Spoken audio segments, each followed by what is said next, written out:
You're 41. You just opened your retirement account. The number stares back at you, and something in your chest goes quiet. Not panic, not yet. Just a still, cold recognition. You do the math in your head. Years left, rate of return, lifestyle. The numbers don't agree with the life you planned. And you close the laptop. That moment, repeated quietly across millions of kitchen tables, is the mistake, not the number itself, the flinch away from it.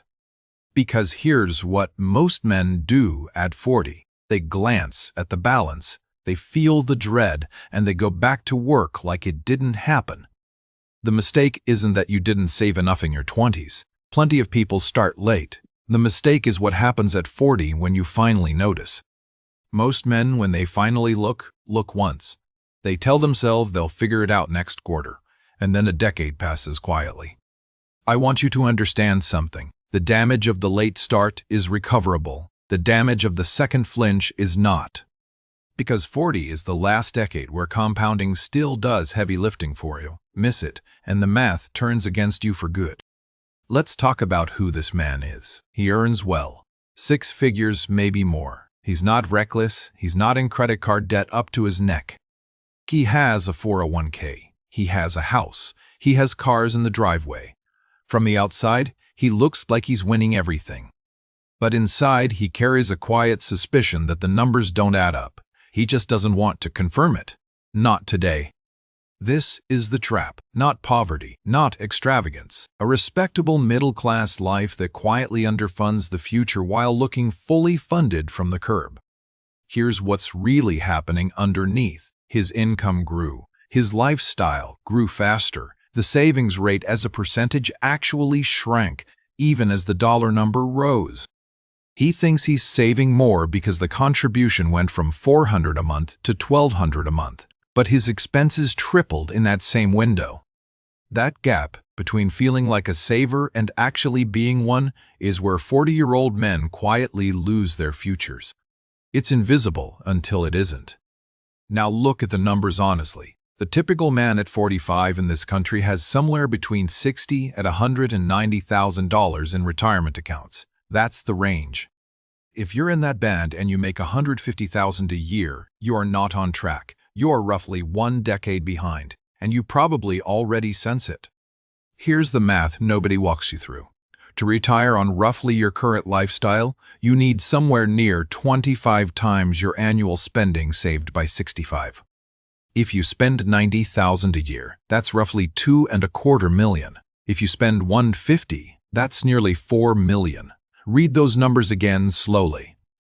Now subtract what you have. Divide by the years left.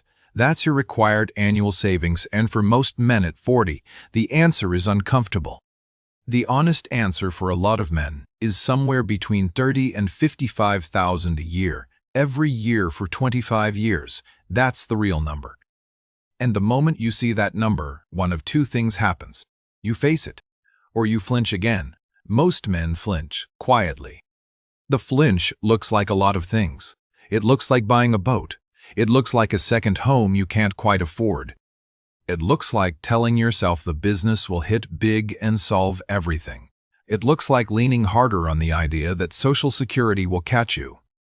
It looks like the new truck every 4 years, the kitchen remodel, the thing that says, on the outside, I am doing fine. Each of those purchases is a small sedative against the number. They quiet the anxiety for a weekend. Then the anxiety comes back, louder than before. This is what behavioral finance people miss when they talk about lifestyle inflation. It's not greed, it's not stupidity. It's pain management at a very expensive price. You're not buying a truck. You're buying 20 minutes of not thinking about the spreadsheet. And that's a very expensive 20 minutes when you stretch it across a decade. Now let me name the wound directly. Most men at 40 feel a deep, unspoken shame that they should have figured this out earlier. That shame is the real enemy here. Because shame doesn't lead to action. Shame leads to avoidance. You don't open the account, you don't run the projection, you don't have the conversation with your spouse. And every month you avoid it. The math gets a little harder.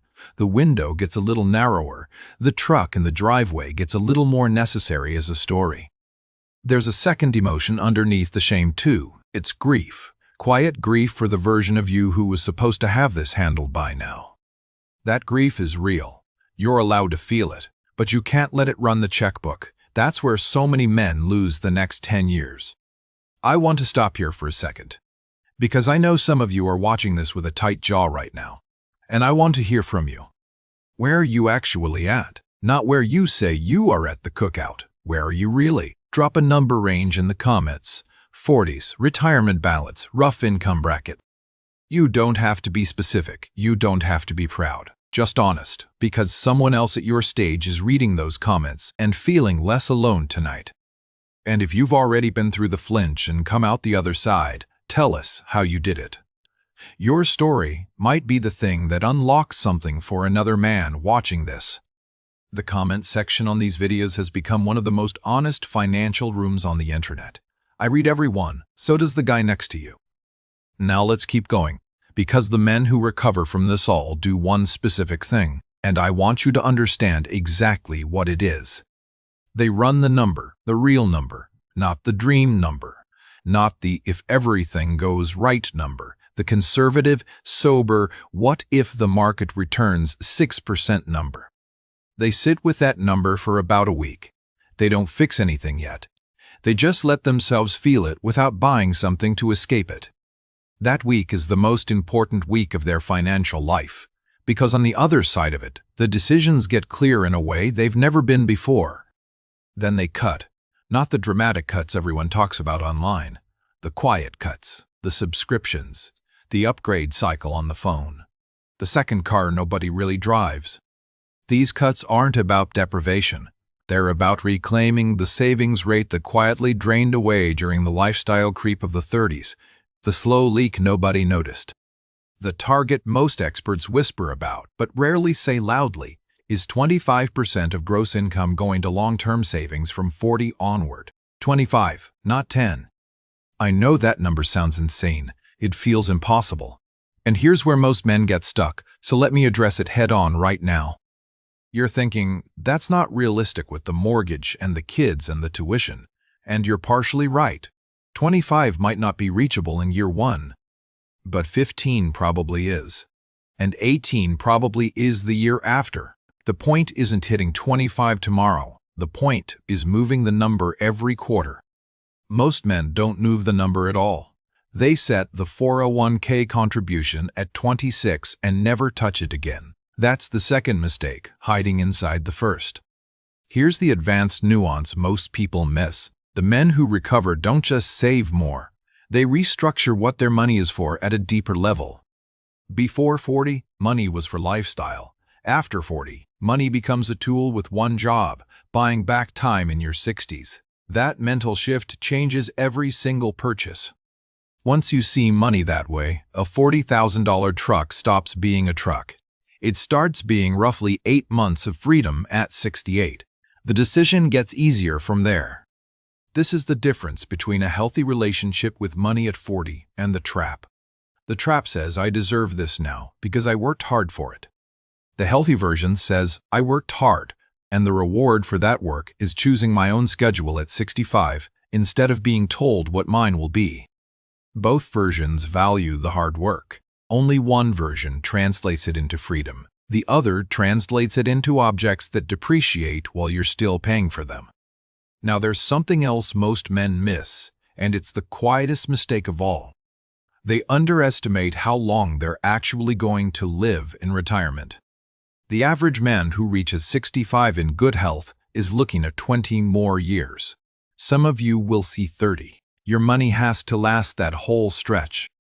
That's not a retirement. That's a second adulthood. And most 40-year-olds are funding it like it's a long vacation, not a chapter. There's a version of you at 72 who is going to either thank the 40-year-old you or quietly resent him. Right now, you're writing that letter to him. Every decision you make this decade is a sentence in that letter. The new car, the skipped contribution, the avoided conversation, they all show up later in his mailbox.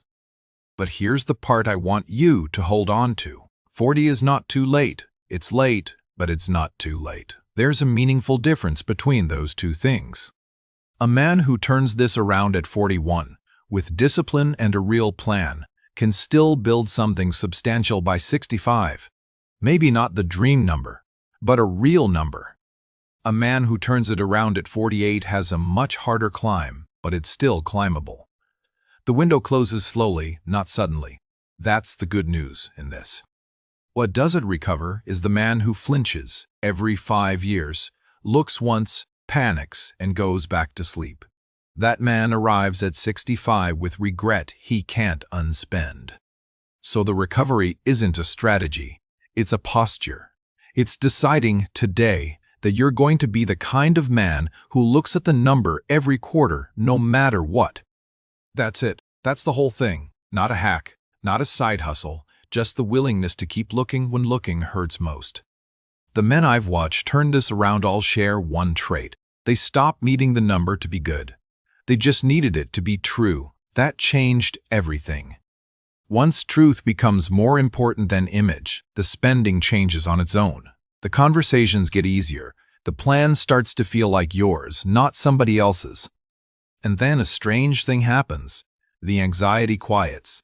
Not because the number got better overnight, because you stopped running from it every time you opened the app. That quiet is the beginning of real wealth. Long before the balance ever reflects it, the inner game has already shifted. You can feel it in how you sleep. If this video hits something honest in you, do me a favor and hit the like button. It tells the algorithm to show this to another man who needs to hear it tonight. If you're new here, subscribe and turn the bell on. This channel is for the men who are done pretending and ready to actually look at the numbers honestly. And in the comments, tell me which part landed hardest. The flinch, the shame, the 25%, the letter to the 72-year-old. I read them all. Thank you for being here. Thank you for doing the inner work most men avoid their whole lives. That work is the real wealth, long before the number ever catches up. Next, I want to show you the 5 quiet signs your lifestyle has already outgrown your income, even if your bank account still looks fine on the surface. Because the man who learns to spot those signs early is the man who never has to have the 41-year-old flinch in the first place. I'll see you in the next one.